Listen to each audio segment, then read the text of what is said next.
Good morning प्यारे बच्चों। मैं हूं आपकी एजुकेटर पूर्णिमा आतर सिंह और हम आपकी वर्कशीट नंबर 29 करेंगे जिसका सब्जेक्ट है सामाजिक विज्ञान। सामाजिक विज्ञान में हम अर्थशास्त्र का चैप्टर पढ़ रहे हैं। तो कक्षा आपकी 9वीं है और डेट है 16 सितंबर। और बच्चों आज आपकी 16 सितंबर को स्पेशल क्लास भी है अनअकैडमी पे 8:30 बजे। ठीक है। और टॉपिक रहेगा हमारा पालमपुर की कहानी और उसमें से क्विज भी होगा। तो डिस्क्रिप्शन में लिंक मिलेगा, उसको ज्वाइन कर लेना। उप विषय संसाधन के रूप में लोग। तो लोग संसाधन कैसे होते हैं? पहली बात तो संसाधन होता क्या है? संसाधन कोई भी ऐसी वस्तु जो उपयोगी होती है हमारी आवश्यकता को पूरा करने में। ठीक है।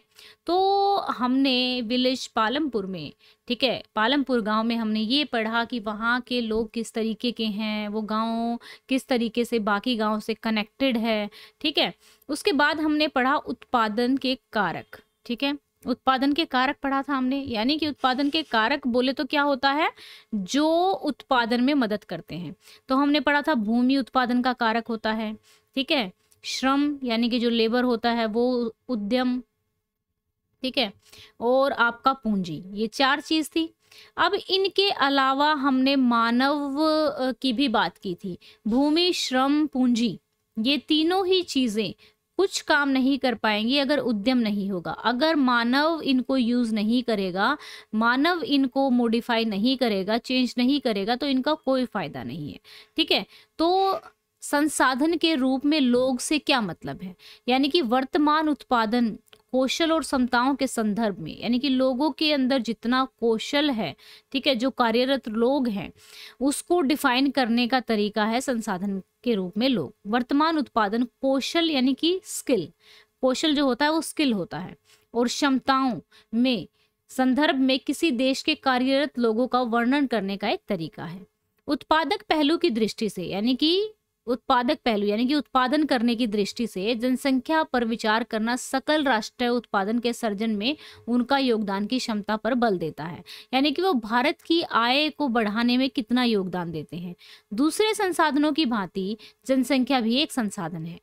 और कैसा संसाधन है, इसको हम दूसरा, जनसंख्या संसाधन को हम एक दूसरा नाम देते हैं जिसको हम कहते हैं मानव संसाधन, क्योंकि जनसंख्या मानव से मिलकर बनी है। ये विशाल जनसंख्या का एक सकारात्मक पहलू है।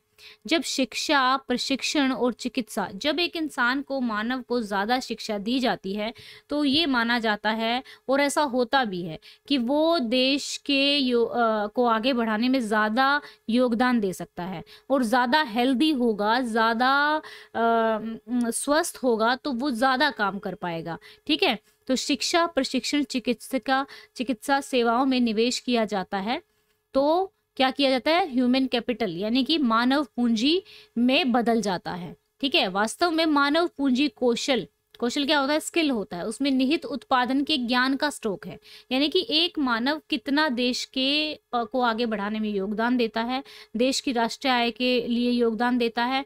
तो उसको पूंजी कैसे बनाएंगे, मानव को पूंजी कैसे बनाएंगे, मानव को पूंजी उसकी जो स्वास्थ्य है उसको अच्छा रख के, उसकी एजुकेशन लेवल को बढ़ा के, उसके स्किल्स यानी कि उसके कौशल को बढ़ा के मानव को पूंजी बनाया जा सकता है।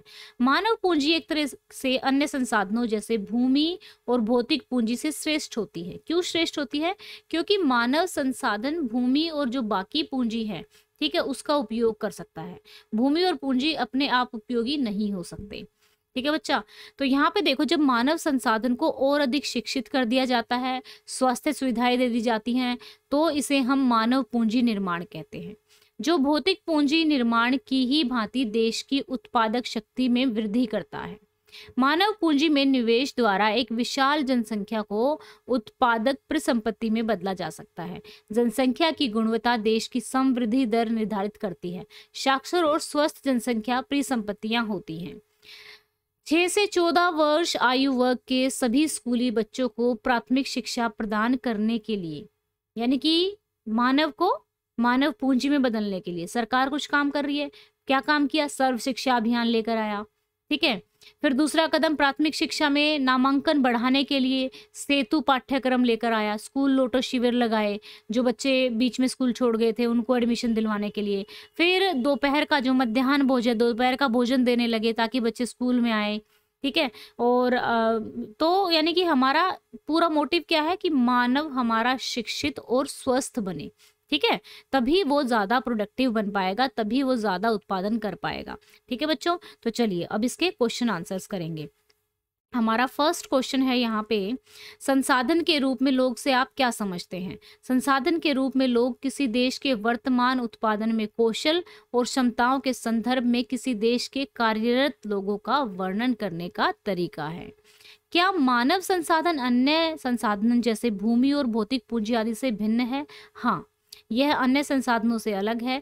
मानव पूंजी एक तरह से अन्य संसाधन जैसे भूमि और भौतिक पूंजी से बेहतर है, क्योंकि मानव संसाधन भूमि और पूंजी को उपयोगी बनाता है। इसके बिना भूमि और पूंजी अपने आप उपयोगी नहीं हो सकते। मानव पूंजी निर्माण में शिक्षा की भूमिका पर प्रकाश डालिए। जब मानव संसाधन को और अधिक शिक्षित किया जाता है तो ये ज्यादा प्रभावी हो जाते हैं और देश के सकल राष्ट्रीय उत्पाद में ज्यादा योगदान देते हैं। हम इसे मानव पूंजी निर्माण भी कहते हैं, जो भौतिक पूंजी निर्माण की तरह देश की उत्पादक शक्ति को बढ़ाता है। बच्चों के धारण और पोषण की स्थिति में सुधार के लिए डैश योजना लागू की गई है। मध्याह्न भोजन योजना लागू की गई है या दोपहर के भोजन की योजना लागू की गई है। मानव जनसंख्या का एक डैश पहलू है, एक सकारात्मक यानी कि एक अच्छा पहलू है, ठीक है बच्चा।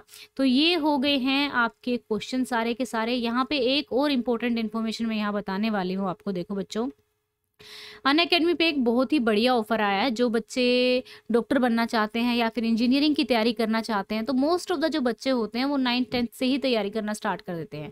तो यहाँ पे आप अपनी पढ़ाई के साथ साथ में, ठीक है, अपनी पढ़ाई के साथ साथ में तैयारी कर सकते हैं। अगर आप 9th-10th का सब्सक्रिप्शन खरीदते हैं और IIT JEE, ठीक है, ये सब्सक्रिप्शन आप प्लस का खरीदते हैं तो आपको 11th एंड 12th का सब्सक्रिप्शन बिल्कुल फ्री में मिलेगा। फॉर एग्जाम्पल, अगर आप ट्यूशन लगाते हैं तो ट्यूशन लगाने में भी आपके 3-4 लाख रुपए लग जाएंगे, मान लो क्योंकि एक क्लास में 5 सब्जेक्ट हैं और 1,000 रुपये का एक ट्यूशन लगता है, बल्कि ज़्यादा का ही लगता है। तो 5,000 हो गए आपके एक महीने के, तो 12 महीने के 60,000 हो गए, 9th के 60,000, 10th के 60,000, ठीक है। और 11th और 12th के जो सब्जेक्ट हैं उनके तो 2-2, 3-3 हज़ार में ट्यूशन लगता है, तो 3 लाख उसके लगा लो, ठीक है ना। तो यहाँ पे देख सकते हैं कि हमारे 4 लाख तक का ट्यूशन पड़ जाएगा। लेकिन यहाँ पे अगर आप सच में पढ़ने वाले बच्चे हैं और सच में पढ़ना चाहते हैं, तैयारी करना चाहते हैं, तो बहुत ही बढ़िया ऑफर है ये। 58,000 में सिर्फ आपको मिल रहा है ये, क्योंकि इसका एक्चुअल में प्राइस है 81,000, लेकिन अभी 20 सितंबर तक ऑफर चल रहा है। इसका प्राइस है 64,500, ठीक है। तो मेरा कोड लगाने के बाद, पूर्णिमा 10 कोड लगाने के बाद आपको 6,500 रुपए की और छूट मिलेगी। पूर्णिमा 10 कोड आप लगाएंगे तो 6,500 की, तो ये 58,000 समथिंग का पड़ जाएगा। और मंथली आप देखेंगे तो आप मंथली आप इसको 1,400 रुपये समथिंग देंगे, ठीक है। तो बहुत बढ़िया ऑफर है। साथ में आपको 4 क्लासेस का सब्सक्रिप्शन बिल्कुल बिल्कुल बिल्कुल फ्री में मिलने वाला है। बहुत ही अच्छा ऑफर है, आप इसको ले सकते हैं। लिंक डिस्क्रिप्शन में दिया हुआ है इसकी फर्दर जानकारी के लिए, ठीक है बच्चा। एंड पूर्णिमा 10 कोड यूज करना मत भूलें, क्योंकि पूर्णिमा 10 कोड से आपको 6,500 रुपये और ज्यादा बचेंगे, ठीक है।